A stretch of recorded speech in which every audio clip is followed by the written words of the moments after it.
Sí, ahí es a donde voy, contesté con la respiración entrecortada, y subí apresuradamente los escalones. Como no llevaba equipaje, me miró con desconfianza, pero luego se encogió de hombros y no se molestó en hacerme más preguntas.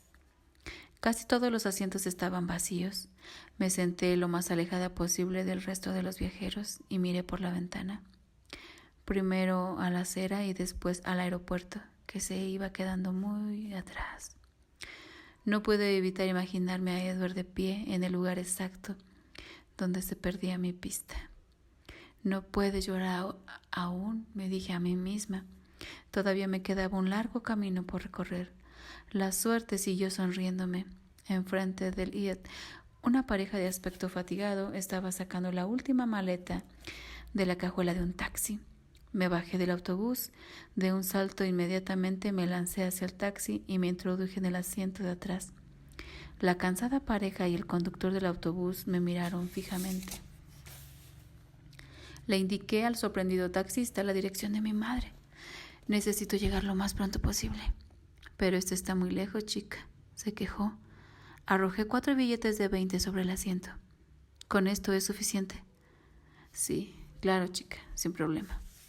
Me recliné en el asiento y crucé las manos sobre el regazo. Las calles de la ciudad que me resultaba tan familiar pasaban rápidamente a nuestro lado, pero no me molesté en mirar por la ventanilla. Hice un gran esfuerzo por mantener el control y estaba resuelta a no perderlo ahora que había completado con éxito mi plan. No vale la pena abandonarme al miedo ni a la ansiedad. El camino estaba claro, solo tenía que seguirlo. Así pues, en lugar de eso cerré los ojos y pasé los 20 minutos de camino creyéndome con Edward, en vez de dejarme llevar por el pánico. Imaginé que me había quedado en el aeropuerto a esperar su llegada. Visualicé cómo me pondría de puntillas para verle el rostro lo antes posible, y la rapidez y el garbo con que él se deslizaría entre el gentío. Entonces, tan impaciente como siempre, yo recorrería a toda prisa los pocos metros que me separaban de él para cobijarme entre sus brazos de mármol. Al fin a salvo. Me pregunté a dónde habríamos ido, algún lugar del norte para que él pudiera estar al aire libre durante el día, o quizá algún paraje remoto en el que nos hubiéramos tumbado al sol, juntos otra vez. Me lo imaginé en la playa, con su piel destellando como el mar. No me importaba cuánto tiempo tuviéramos que ocultarnos. Quedar atrapada en una habitación de hotel con él sería una especie de paraíso. Con la cantidad de preguntas que todavía yo tenía que hacerle, podría estar hablando con él para siempre, sin dormir nunca, sin separarme de él jamás. Vislumbré con tal claridad su rostro que casi podía oír su voz, y en ese momento, a pesar del horror y la desesperanza, me sentí feliz. Estaba tan inmersa en mi sueño escapista que perdí la noción del tiempo. ¿Qué número me dijo? La pregunta del taxista hizo estallar la burbuja de mi fantasía, privando de color mis maravillosas pero vanas ilusiones. El miedo, sombrío y duro, estaba esperando para ocupar el vacío que aquellas habían dejado.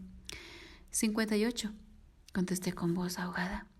Me miró nervioso, pensando que quizás iba a dar un ataque o algo parecido. Pues ya llegamos. El taxista estaba deseando que yo bajara del coche. Probablemente albergaba la esperanza de que no le pidiera el cambio. Gracias, susurré. No hacía falta asustarse, me recordé. La casa estaba vacía. Debí apresurarme. Mamá me esperaba aterrada y dependía de mí. Subí corriendo hasta la puerta y me estiré con un gesto maquinal para tomar la llave de debajo del alero. Abrí la puerta. El interior permanecía a oscuras y deshabitado. Todo en orden.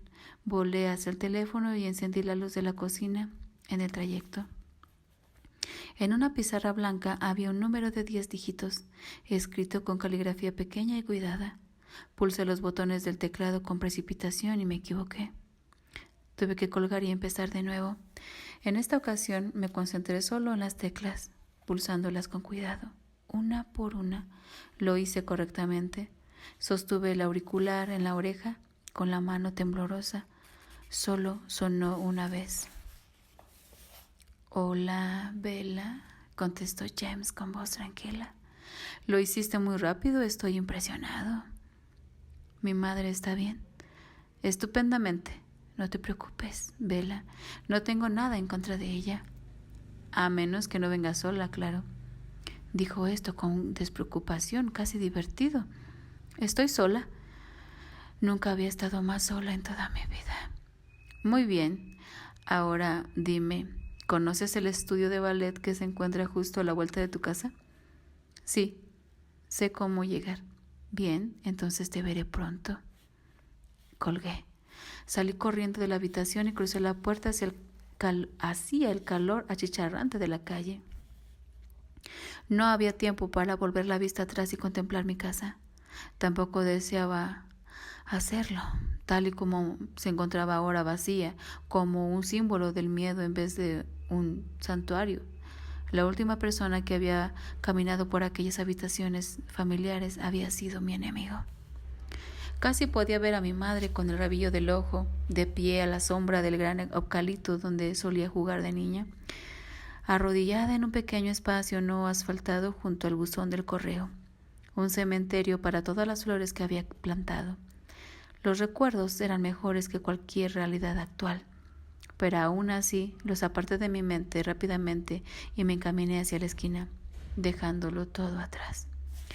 Me sentí torpe, como si corriera sobre arena mojada. Parecía incapaz de mantener el equilibrio en el cemento. Tropecé varias veces y en una ocasión me caí. Me hice varios rasguños en las manos al amortiguar con ellas la caída. Luego me tambaleé antes de volver a caerme, pero finalmente conseguí llegar a la esquina. Ya solo me faltaba otra calle. Corrí de nuevo, jadeando con el rostro empapado de sudor. El sol me quemaba la piel. Brillaba tanto que su intenso reflejo sobre el cemento blanco me cegaba. Me sentía peligrosamente vulnerable. Añoré la protección de los verdes bosques de Forks de mi casa, con una intensidad que jamás hubiera imaginado. Al dar la vuelta en la última esquina y llegar a Cactus, pude ver el estudio de ballet, que conservaba el mismo aspecto exterior que recordaba. El pequeño estacionamiento de la parte delantera estaba vacío y las persianas de todas las ventanas cerradas. No podía correr más. Me asfixiaba. El esfuerzo y el pánico me habían dejado exhausta. El recuerdo de mi madre era lo único que, un paso tras otro, me mantenía en movimiento. Al acercarme, vi el letrero colocado en la parte interior de la puerta. Estaba escrito a mano en papel rosa oscuro. Decía que el estudio de danza estaba cerrado por las vacaciones de primavera. Puse la mano en la perilla y la giré con cuidado. Estaba abierto. Me esforcé por contener el aliento y abrí la puerta. El oscuro vestíbulo estaba vacío y su temperatura era fresca. Se podía oír el zumbido del aire acondicionado. Las sillas de plástico estaban apiladas contra la pared y la alfombra olía a champú. El aula de danza, orientada al oeste, estaba a oscuras y podía verla a través de una ventana abierta. El aula que daba al este, la habitación más grande, estaba iluminada a pesar de que las persianas estaban cerradas. Se apoderó de mí un miedo tan fuerte que me quedé literalmente paralizada. Era incapaz de dar un solo paso. Entonces, la voz de mi madre me llamó con el mismo tono de pánico e histeria. «¿Bella? ¿Bella?» Me precipité hacia la puerta, hacia el sonido de su voz. «¿Bella? Me asustaste», continuó hablando mientras yo entraba corriendo en el aula de techos altos. «No vuelvas a hacerlo nunca más». Miré a mi alrededor intentando descubrir de dónde venía su voz. Entonces la oí reír y me giré hacia el lugar de donde procedía el sonido. Y allí estaba ella, en la pantalla de la televisión, alborotándome el pelo con alivio. Era el Día de Gracias. Yo tenía 12 años. Habíamos ido a ver a mi abuela el año anterior a su muerte. Fuimos a la playa un día y me incliné demasiado en el borde del embarcadero. Me había visto perder el equilibrio y luego mis intentos de recuperarlo. «Bella, Bella», me había llamado ella, asustada. La pantalla del televisor se puso azul. Me volví lentamente, inmóvil. James estaba de pie junto a la salida de emergencia. Por eso no lo había visto al principio. Sostenía en la mano el control remoto. Nos miramos el uno al otro durante un buen rato y entonces sonrió. Caminó hacia mí y pasó muy cerca. Depositó el control al lado de la videocasetera. Me di la vuelta con cuidado para seguir sus movimientos. Lamento esto, Bella, pero ¿acaso no es mejor que tu madre no se haya visto implicada en este asunto?, dijo con voz cortés y amable. De repente lo entendí. Mi madre seguía a salvo en Florida. Nunca había oído mi mensaje. Los ojos rojo oscuro de aquel rostro inusualmente pálido que ahora tenía delante de mí jamás la habían aterrorizado. ¿Estaba a salvo? Sí, contesté llena de alivio. ¿No pareces enfadada porque te haya engañado? No lo estoy. La euforia repentina me había insuflado el valor. ¿Qué importaba ya todo? Pronto habría terminado y nadie habría salido dañada. Ni mi madre, ni Charlie. Nunca tendrían que pasar por ese miedo.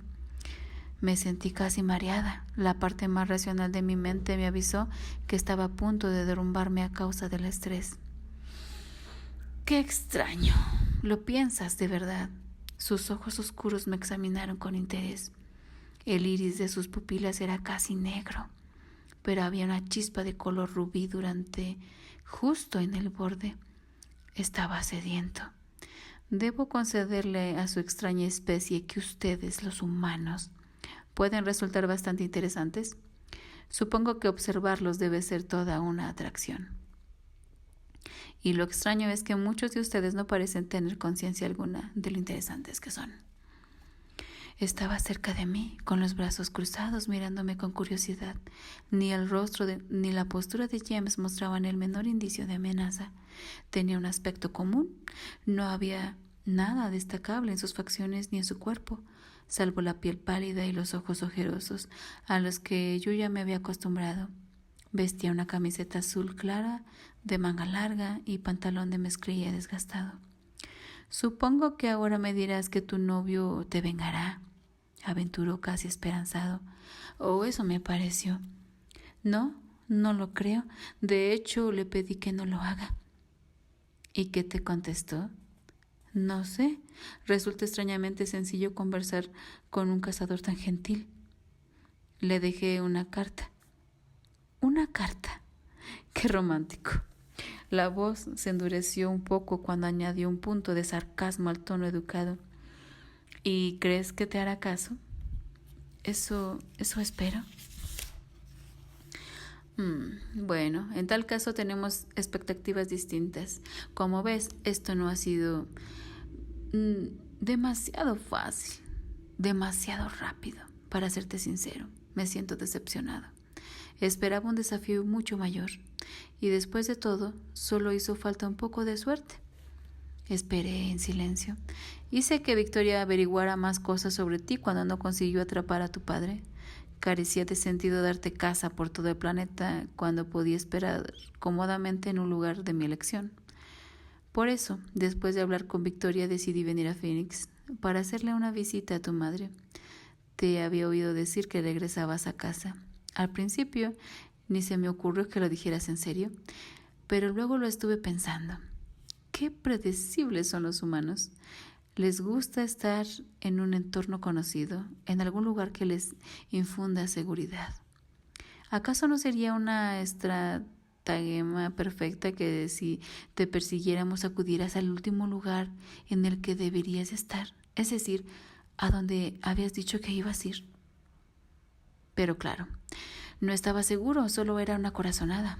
Habitualmente suelo tenerla sobre las presas. ¡Qué caso! Un sexto sentido, por llamarlo así. Escuché tu mensaje cuando entré en casa de tu madre, pero claro, no podía estar seguro del lugar donde tú llamabas. Era útil tener tu número, pero por lo que yo sabía lo mismo podías estar en la Antártida. Y el truco no funcionaría al menos que estuvieras cerca. Entonces tu novio toma un avión a Phoenix. Victoria lo estaba vigilando, naturalmente. Yo no podía actuar solo en un juego con tantos jugadores. Y así fue como me confirmaron lo que yo sospechaba, que te encontrabas aquí, Ya estaba preparado, había visto tus enternecedores videos familiares, así que solo era cuestión de arriesgarse. Demasiado fácil, como ves. En realidad nada que esté a mi altura. En fin, espero que te equivoques con tu novio. Se llama Edward, ¿verdad? No contesté. La sensación de valentía me abandonaba por momentos. Me di cuenta de que estaba a punto de terminar, de regodearse en su victoria, aunque de todos modos ya me daba igual. No había ninguna gloria para él en vencerme a mí, una débil humana. ¿Te molestaría mucho que también yo le dejara una carta a tu Edward? Dio un paso atrás y puso algo en una videocámara del tamaño de la palma de la mano, equilibrada cuidadosamente sobre el aparato de música. Una diminuta luz roja indicó que estaba grabando. La ajustó un par de veces, ampliando el encuadre. Lo miré horrorizada. Lo siento, pero dudo de que se vaya a resistir a darme casa después de que vea esto. Y no quiero que se pierda nada. Todo esto es por él. Claro, tú simplemente eres una humana que, desafortunadamente, estaba en el sitio equivocado y en el momento equivocado. Y podría añadir también que en compañía de la gente equivocada. Dio un paso hacia mí, sonriendo. Antes de que empecemos, sentí náuseas en la boca del estómago mientras hablaba. Esto era algo que yo no había previsto. Hay algo que me gustaría restregarle un poco en las narices a tu novio. La solución fue obvia desde el principio. Y siempre temí que tu Edward se diera cuenta y echara a perder la diversión. Me pasó una vez.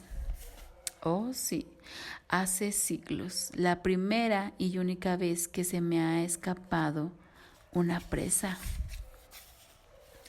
El vampiro que tan estúpidamente se había encariñado con aquella insignificante presa hizo la lección que tu Edward ha sido demasiado débil para llevarla a cabo.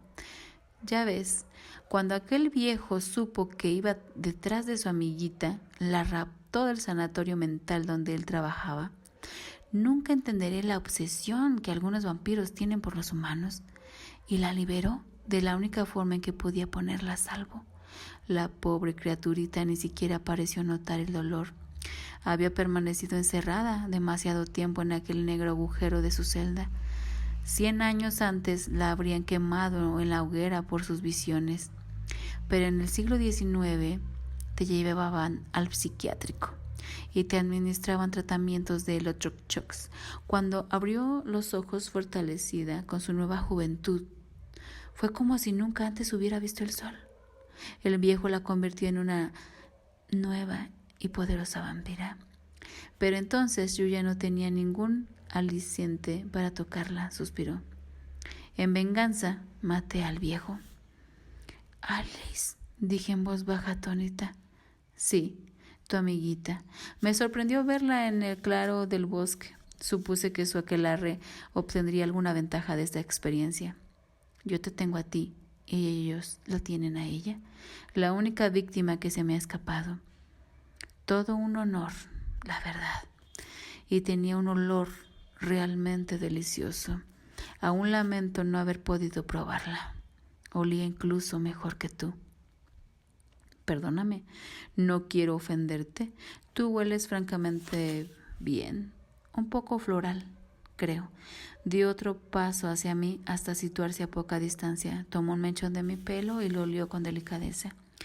Entonces lo puso otra vez en su sitio con dulzura y sentí sus dedos fríos en mi garganta. Hazlo luego. La mano para acariciarme rápidamente una sola vez la mejilla con el pulgar. Con expresión de curiosidad. Deseaba echar a correr con todas mis fuerzas, pero estaba paralizada. No era capaz siquiera de estremecerme. No, murmuró para sí mientras dejaba caer la mano. No lo entiendo, suspiró. En fin, supongo que deberíamos continuar. Luego podré llamar a tus amigos y decirles dónde pueden encontrar a ti y a mi mensajito. Ahora me sentí realmente mal. Supe que iba a ser doloroso. Lo leí en sus ojos.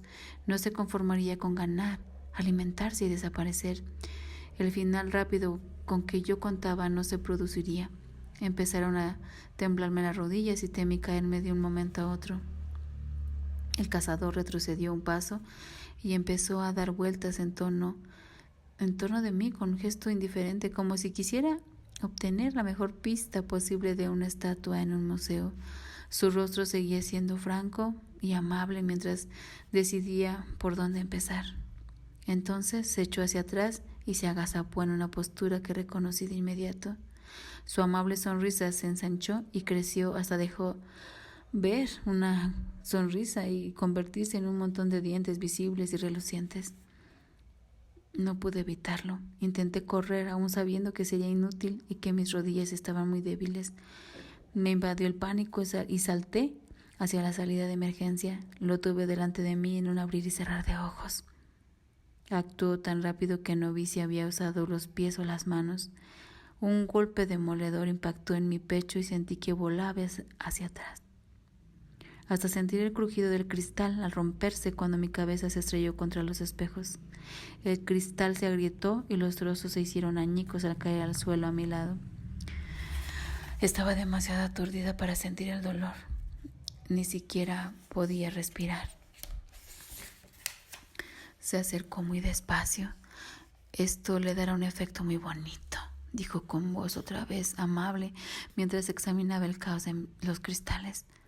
Pensé que esta habitación crearía un efecto visualmente dramático para mi película. Por eso escogí este lugar para encontrarnos. Es perfecto, ¿verdad? Lo ignoré mientras gateaba intentando llegar hasta la otra puerta. Se abalanzó sobre mí de inmediato y me pateó con fuerza la pierna. Oí el espantoso crujido antes de sentirlo, pero luego lo sentí y no pude reprimir el grito de agonía. Me retorcí para agarrarme la pierna. Él permaneció junto a mí, sonriente. ¿Te gustaría reconsiderar tu última petición?, me preguntó con amabilidad. Me golpeó la pierna rota con el pie. Oí un alarido espeluznante. En estado de shock, lo reconocí como mío. ¿Sigues sin querer que Edward intente encontrarme?, me preguntó. No, dije con voz ronca. No, Edward, no lo hagas. Entonces algo me golpeó en la cara y me arrojó de nuevo en contra de los espejos. Por encima del dolor de la pierna sentí el filo cortante del cristal rasgándome el cuero cabelludo. En ese momento un líquido caliente y húmedo empezó a extenderse por mi pelo a una velocidad alarmante. Noté cómo empapaba el hombro de mi camiseta y lo oí gotear sobre el piso de madera. Se me hizo un nudo en el estómago a causa del dolor. A través de la náusea y el vértigo, alcancé a ver algo que me dio una última esperanza. Los ojos de James, que poco antes solo mostraban interés, ahora ardían con una incontrolable necesidad. La sangre, que extendía su color carmesí por la camiseta blanca y empezaba a formar rápidamente un charco en el piso. Lo estaba enloqueciendo a causa de su sed. No importaba ya cuáles fueran sus intenciones originales, no podría refrenarse mucho tiempo. Ojalá que fuera rápido a partir de ahora. Todo lo que podía esperar es que la pérdida de sangre se llevara mi conciencia con ella. Se me cerraban los ojos. Oí el gruñido final del cazador como si proviniera debajo del agua. Pude ver a través del túnel en el que se había convertido mi visión como una sombra oscura caía sobre mí. Con un último esfuerzo, alcé la mano instintivamente para protegerme la cara. Entonces se me cerraron los ojos y me dejé ir. El ángel. Mientras iba a la deriva, soñé en el lugar donde flotaba. Debajo de las largas y negras aguas oí el sonido más feliz que mi mente podía conjurar. El más hermoso, el único que podía elevar mi espíritu y a la vez el más espantoso. Era otro gruñido, un rugido salvaje y profundo, impregnado de la más terrible ira. El dolor agudo que traspasaba mi mano alzada me trajo de vuelta casi hasta la superficie, pero no era un camino de regreso bastante amplio para permitirme abrir los ojos. Entonces supe que estaba muerta, porque oí la voz de un ángel pronunciando mi nombre a través del agua densa, llamándome al único cielo que yo anhelaba. Oh, no, Bella. No, gritó la voz horrorizada del ángel.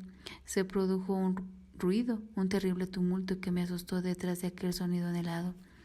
Un gruñido grave y despiadado, un sonido seco, espantoso y un lamento lleno de agonía, que repentinamente se quebró. Yo, en cambio, decidí concentrarme en la voz del ángel. Bella, por favor, Bella, escúchame, por favor, Bella, por favor, suplicaba. Sí, quise responderle, quería decirle algo, cualquier cosa, pero no encontraba los labios. Carls, llamó el ángel con su voz perfecta cargada de angustia. Bella, Bella, no, oh, no, por favor, no. El ángel empezó a sollozar sin lágrimas, roto de dolor. El ángel no debería llorar. Eso no está bien. Intenté ponerme en contacto con él, decirle que todo iba bien, pero las aguas eran tan profundas que me aprisionaban y no podía respirar. Sentí un punto de dolor taladrante en la cabeza. Dolía mucho. Pero entonces, mientras ese dolor interrumpía a través de la oscuridad para llegar hasta mí, acudieron otros mucho más fuertes.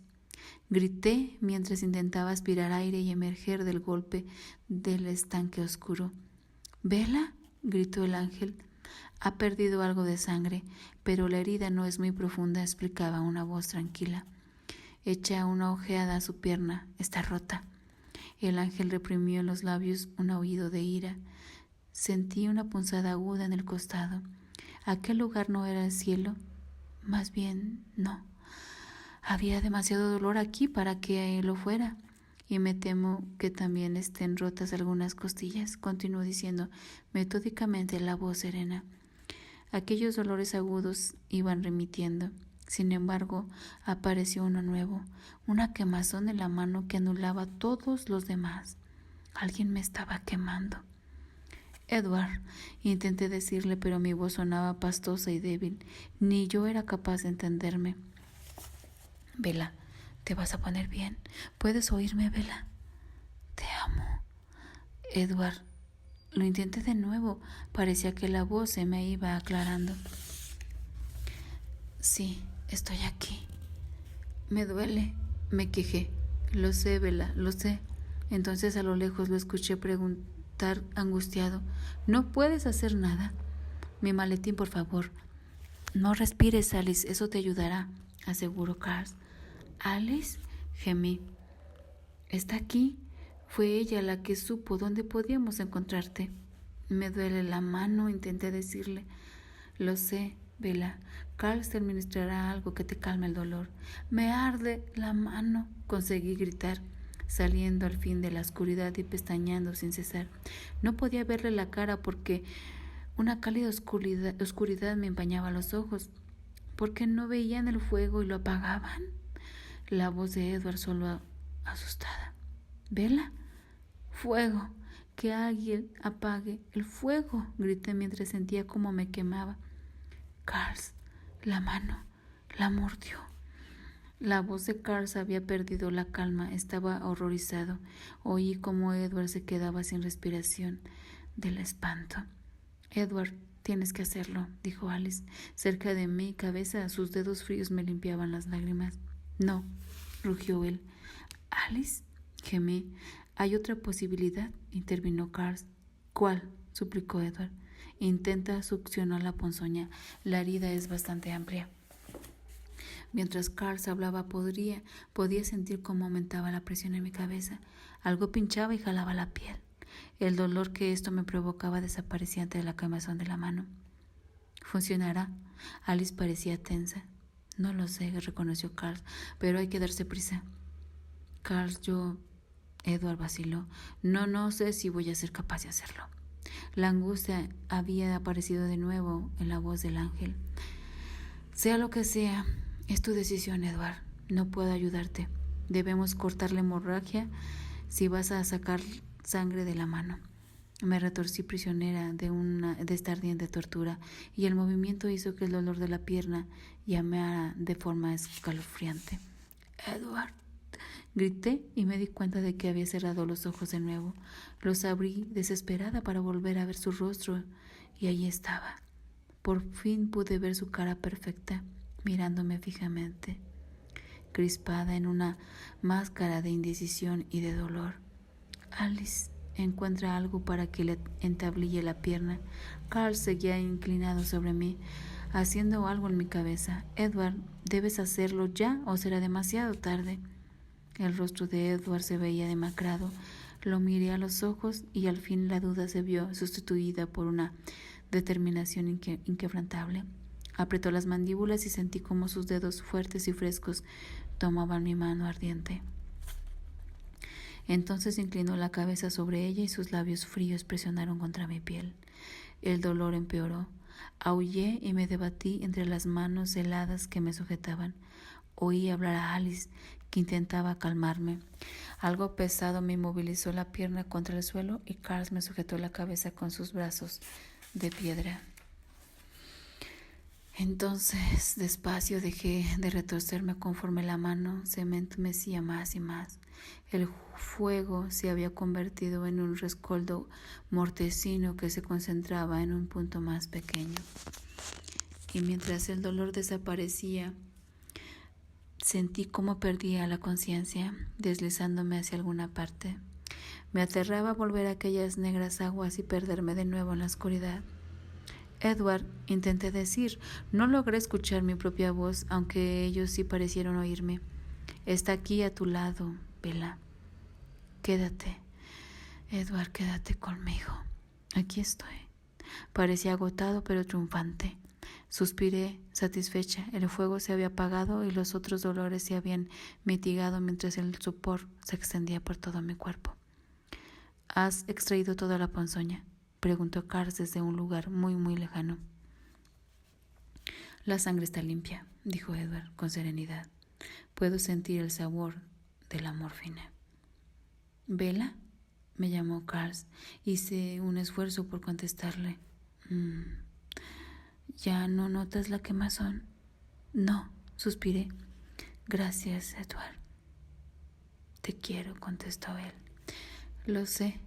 Inspiré aire, me sentía tan cansada y entonces escuché mi sonido favorito sobre cualquier otro en el mundo. La risa tranquila de Edward, temblando de alivio. ¿Bella?, me preguntó Carl de nuevo.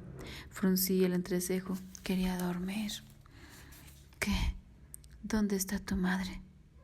En Florida, suspiré de nuevo. Me engañó, Edward. Vio nuestros videos. La indignación de mi voz sonaba lastimosamente débil, y entonces recordé. Alice, intenté abrir los ojos.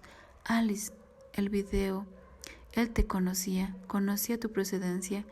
Quería decírselo con todo de una vez, pero mi voz se iba debilitando. Me sobrepuse a la bruma de mi mente para añadir. Huelo gasolina. Es hora de llevársela, dijo Carl. No, quiero dormir, protesté. Duérmete, mi vida. Yo te llevaré, me tranquilizó Edward. Y entonces me tomó en sus brazos y acunada contra su pecho floté, ya sin dolor. Las últimas palabras que oí fueron: duérmete ya.